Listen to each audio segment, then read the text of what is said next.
Laurent Gbagbo, le père du multipartisme en Côte d'Ivoire. 31 mai 1945, au cœur du village de Mama, naît un enfant au regard calme, mais au feu intérieur. Laurent Gbagbo, le fils d'un paysan, l'élève du silence, le futur orateur de la rue. Élève studieux, esprit rebelle. Dans les années 60, il découvre les livres et la politique. L'indépendance vient à peine d'être proclamée. Mais pour lui, cette indépendance ne suffit pas. Il veut une vraie libération, économique, sociale, culturelle. Il veut l'émancipation totale du peuple noir. Plus tard, il devient professeur d'histoire, mais l'histoire ne l'intéresse pas qu'en classe. Il veut la faire. Très vite, il dérange. Il critique le régime d'Houphouët-Boigny, ose l'impensable, créer une opposition dans un pays à parti unique. 1982, Laurent Gbagbo est arrêté, parce qu'il a osé défier l'ordre établi, parce qu'il a exigé ce que beaucoup n'osaient plus réclamer, la démocratie. Derrière les murs froids de sa cellule, il ne plie pas. Son combat ne fait que commencer. 1985. Contraint par la répression, il prend le chemin de l'exil. La France devient son refuge, mais jamais son silence. Dans les rues de Paris, dans les cafés d'exilés, dans les amphis d'université, Gbagbo parle. Il raconte l'Afrique bâillonnée. Il rassemble les déçus, les opprimés, les rêveurs d'une autre Côte d'Ivoire.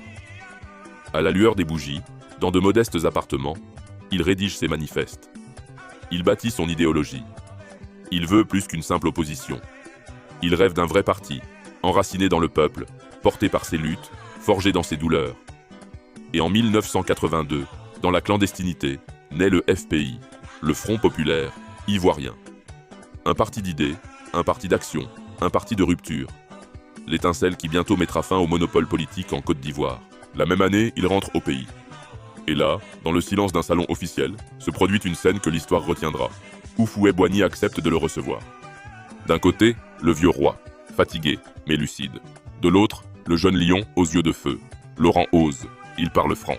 Il dit à Houphouët qu'il faut laisser le multipartisme, qu'il faut ouvrir le jeu, qu'un seul parti ne suffit plus à la jeunesse d'un pays. Et Houphouët écoute. Ce jour-là, le vieux n'a pas cédé, mais il a compris.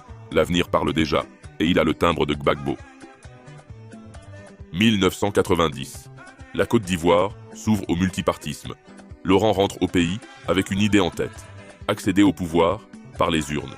Mais Houphouët est toujours là. Le combat ne fait que commencer.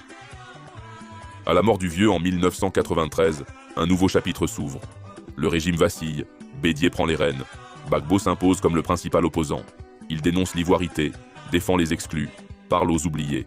Son nom devient un cri, un symbole. 1999. Coup d'État. Bédié est renversé. Le pays est en transition. Robert Guéhi, le général, prend les commandes. Il promet des élections, mais il ne compte pas les perdre. Octobre 2000.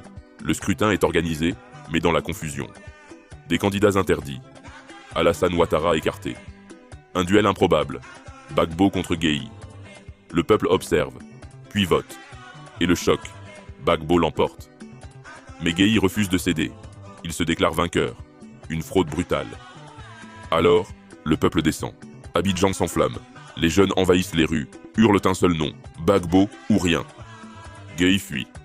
Gbagbo s'installe. Non pas dans la sérénité, mais dans le fracas. Il prête serment dans un pays divisé, fragile, à bout de souffle. Mais pour lui, c'est l'accomplissement d'un combat de 30 ans. Le fils du peuple est devenu chef d'État. Mais déjà, les ombres de la guerre murmurent à l'horizon. À bientôt pour la partie 2. Laurent Gbagbo, entre feu, justice et retour.